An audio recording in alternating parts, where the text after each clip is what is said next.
A St. Louis social worker once put $5 into an office lottery pool, and a few days later she walked away with more than $6 million in cash. But then, she did something almost nobody on earth would do.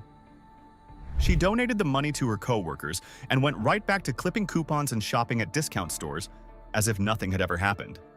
Her name is Sandra Hayes, and we're saving her story for number 1, because she is the perfect ending to this insane countdown of 8 black lottery winners who hit staggering fortunes but kept living like they were broke. Let's get into it. Number 8. Jonathan Vargas. Let's start with the youngest winner on this list, because what a 19-year-old does with $35 million tells you everything about who he really is underneath. In 2008, Jonathan Vargas walked into a store in Gaston, South Carolina, and bought a Powerball ticket. It was the first lottery ticket he had ever purchased in his life, the very first one, and it hit for $35.3 million. He wasn't even old enough to legally buy himself a celebratory drink. And the way he picked the numbers is its own strange story, because Vargas claimed he heard a voice in his head telling him what to choose. Most of them were personal, his siblings' ages, his mother's birthday, but the Powerball number itself was a pure guess. Call it luck or call it something else, but that guess made a teenager a multimillionaire overnight. Now, the entire town of Gaston lost its mind when the news broke, and suddenly every adult in his life had advice for him. Invest it wisely. Take care of your family. Whatever you do, don't blow it all. And here's the thing that earns Vargas his spot. He actually listened to them. He set up trust funds for his siblings, he donated to his church, and he bought his mother a house, which is a genuinely mature set of moves for a kid who a week earlier was worrying about normal teenage things. But here's the detail that makes him human, and honestly, it's my favorite part of his whole story. After the press conferences were done and the financial advisors had gone home, after this newly minted millionaire had handled all the grown-up business of a life-changing fortune, you know what Jonathan Vargas did first? He went home and played video games. $35 million in the bank, and the first thing he wanted to do was exactly what any other 19-year-old would do on a Tuesday. He didn't transform into some flashy caricature of a rich guy. He was still just a kid, and there's something deeply reassuring about that. Vargas kept his feet on the ground at 19. But there's a couple further up this list who did something even stranger with a fortune, because when $49 million landed in their laps, they went looking for something old and half-forgotten to rescue. Number 7. Brian and Barbara Woods. Here's a question. If a fortune landed in your lap tomorrow, would you spend it building the future, or would you spend it saving the past? Because Brian and Barbara Woods chose the past, and it makes their story one of the most quietly charming on this entire list. In July of 2003, this Texas couple won $49 million, and the funny part is they didn't even realize it at first. A family member called to say the winning ticket had been sold at the very same store where they always bought theirs, and that's when Brian actually checked their numbers and understood that everything had just changed. They both quit their jobs almost immediately, Brian walking away from a career as a diesel mechanic and Barbara from her job at a corner store. And crucially, they took the annuity option, nearly $2 million a year for 24 years, the kind of structured, steady money that's genuinely hard to blow through. But then Brian did something you almost never see a lottery winner do. He spent $60,000 buying the historic TP Motel, a roadside relic in Texas dating all the way back to 1942, and then poured $1.6 million into carefully restoring it. This wasn't a flip. He wasn't trying to squeeze a profit out of it. Brian just genuinely didn't want to see an authentic piece of Texas history get bulldozed, so he took those retro teepee-shaped rooms and lovingly brought them back to life instead of letting them rot. What people often miss about winners like the Woods is that their spending told you exactly what they valued. No Lamborghinis, no private jets, no mansion for the cameras. They restored a piece of history that mattered to them, and they announced plans to fund college scholarships for local students, using their windfall to quietly build up the community that had shaped them in the first place. They proved that lottery money doesn't have to disconnect you from who you were before you had it. So what does a man do with $260 million when he's already spent his whole life as a humble reverend, and money genuinely holds no pull over him? He gives $10 million of it to a college and barely spends a cent on himself. Speaking of what a person's choices reveal about the way they think, a lot of it comes down to how the brain performs when it matters. That's the idea behind an audio series called the Genius Switch. It's based on the neuroscience of the flow state, that mode where focus and creativity click at the same time. And the whole routine is just listening with headphones a few minutes a day. It's a one-time $39, less than a single online course, and it's backed by a 90-day money-back guarantee, so you can test it on yourself with nothing to lose. If you're watching on your TV, pause and scan the QR code on screen with your phone camera, or tap the first link in the description. Now, back to number 6, and a man of faith with a very unusual plan. Number 6. Reverend Solomon Jackson Jr. Imagine winning the single largest lottery prize in your state's history, and your very first instinct is not to buy anything for yourself at all, but to give $10 million to a college. That is exactly the kind of man Reverend Solomon Jackson Jr. turned out to be. In 2009, Jackson was a retired South Carolina state employee, living a peaceful life after decades of work, back in school at a technical college, and pastoring at his Baptist church. He bought a $2 Powerball ticket, and it turned into $260 million, the biggest lottery prize in South Carolina history at the time. He took the lump sum, which came to around $130 million after taxes, and then he did almost the opposite of what you'd expect a sudden 9-figure winner to do. There were no shopping sprees, no flashy cars rolling up to the church, no grand announcements about the mansion he was going to build. Instead, the defining act of Jackson's win was a donation. He gave $10 million to Morris College, a historically black college in Sumter, South Carolina, and it was the largest single gift in that school's entire history.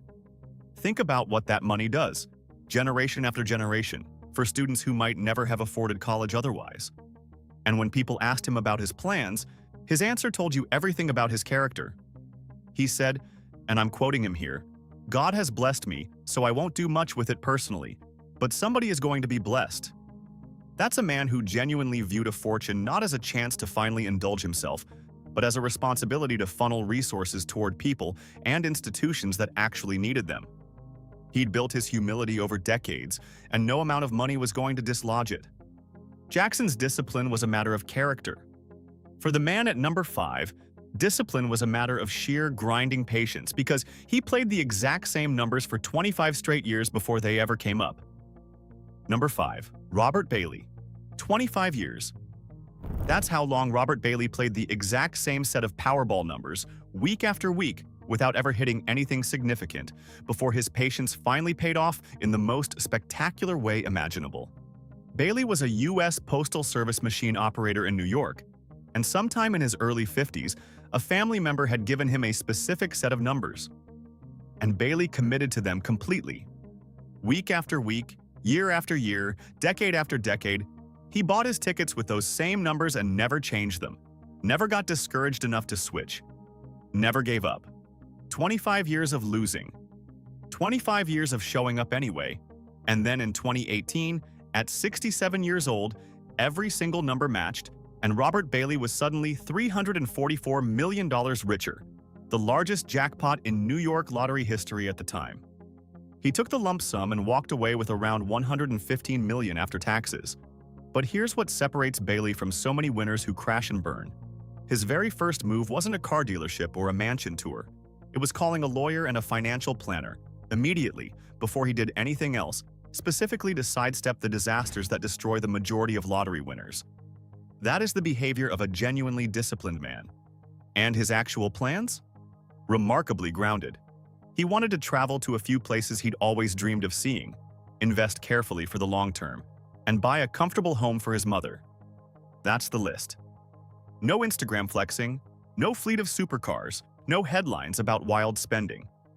Just a man who had waited a quarter of a century for his moment, and who then handled that moment with the exact same patience and discipline that had carried him through all those losing years.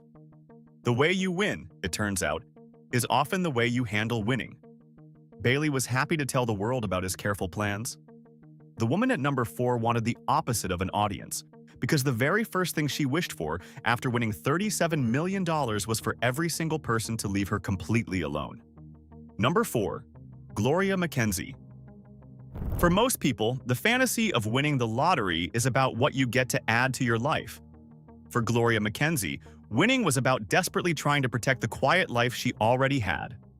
Gloria was a nursing home housekeeper in Central Florida, making barely $13,000 a year, when she won $37.4 million. And almost immediately, the dream curdled into chaos.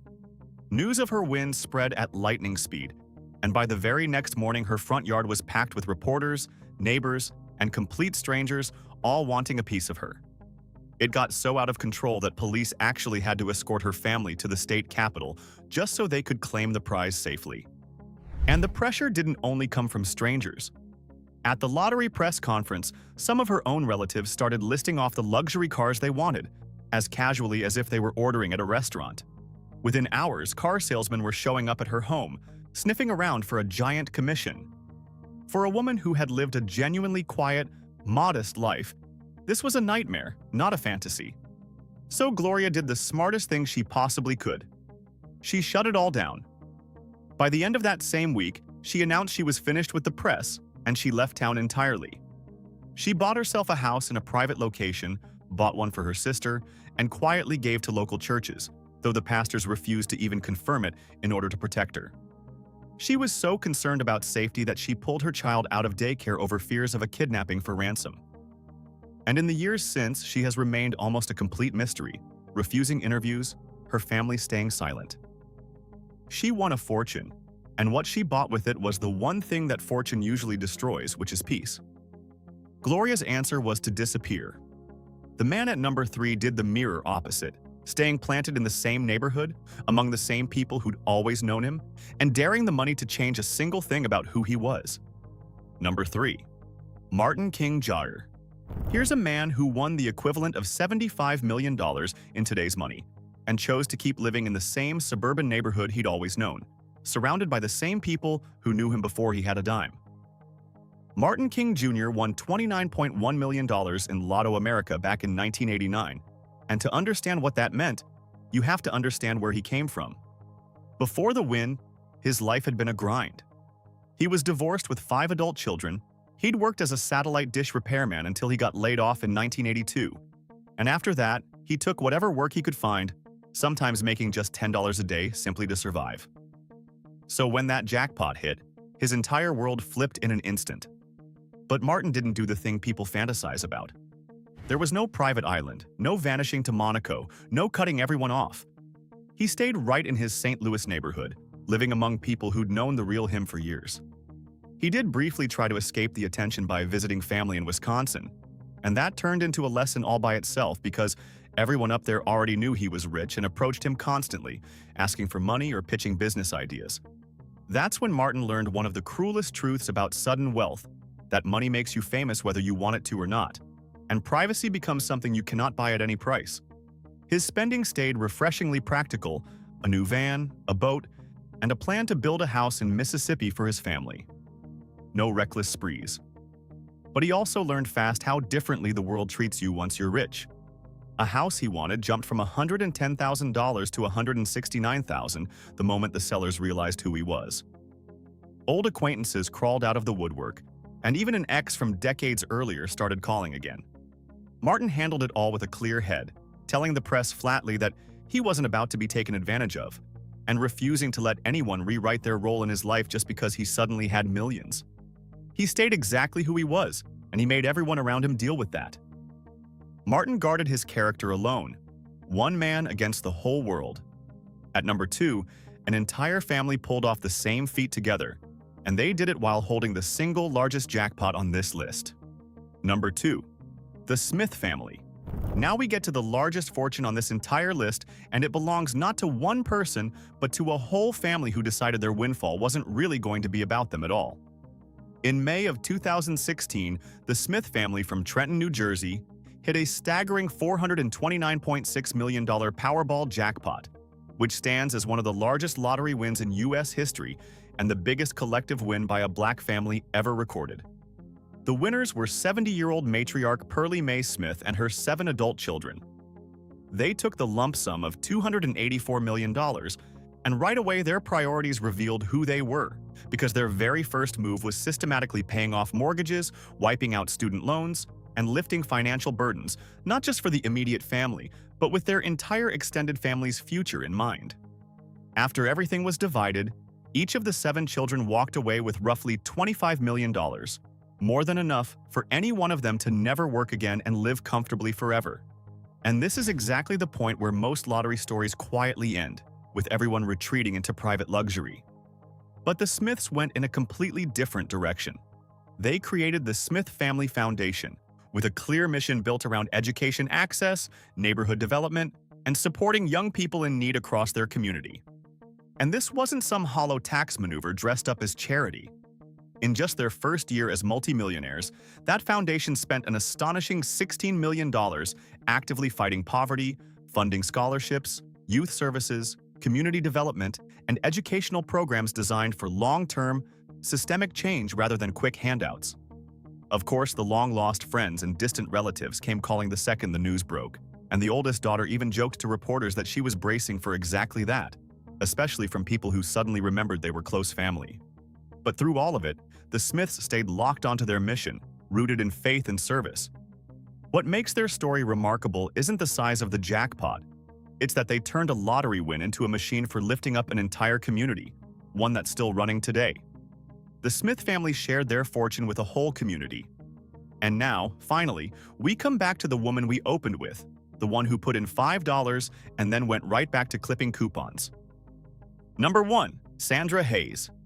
In April of 2006, a group of co-workers at a Missouri Child Services office pooled their money together for a Powerball ticket, the way office pools have done 1,000 times, usually for nothing. Sandra Hayes put in $5, and that $5 turned into a share of a $224 million jackpot, the largest prize in Missouri's lottery history to that point, split 13 ways among her and 12 colleagues. To understand what this meant for her, you have to know where she was standing when it happened. Sandra was a divorced single mother of 3, working as a social worker for around $26,000 a year, and she has said openly that there were times in her life when she didn't have enough money to buy groceries. Her cut of the jackpot came to more than $6 million after taxes. And here is the first sign of who Sandra Hayes really is. She didn't storm out of her job in a blaze of glory. She kept working at that state office for another whole month after she won, quietly showing up until her check actually came through. When it did, her spending was almost stubbornly sensible. She immediately paid off around $100,000 in student loans and a $70,000 mortgage, erasing the debt that had followed her for years. She took one dream vacation, a week in Hawaii, a place she'd always wanted to see. She bought a single new car, a Lexus, and a new house, and then she moved her daughter and grandchildren into her old house, which happened to be in a much safer neighborhood. And that, more or less, was it for the splurging. Because after those few meaningful purchases, Sandra Hayes did the most remarkable thing of all.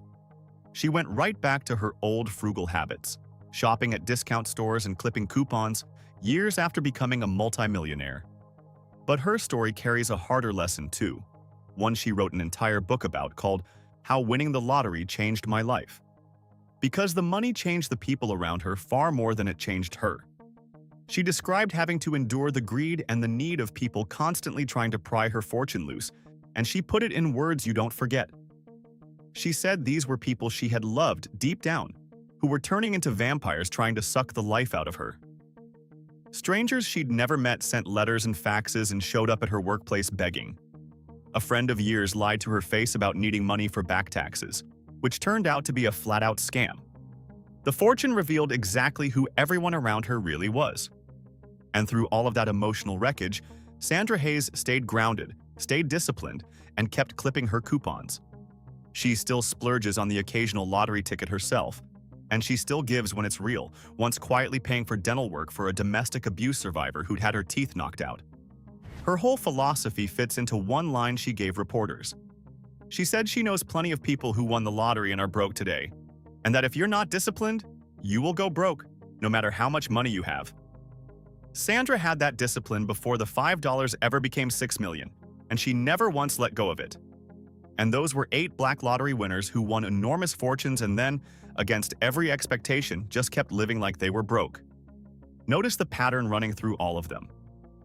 The teenager who went home to play video games, the couple who restored an old motel, the reverend who gave millions to a college, the family that built a foundation, and Sandra Hayes, quietly clipping her coupons with $6 million in the bank. The flashy winners are the ones who end up broke and famous for it.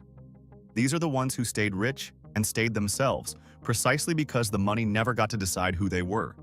So tell me, if you won tomorrow, do you think you'd be one of them?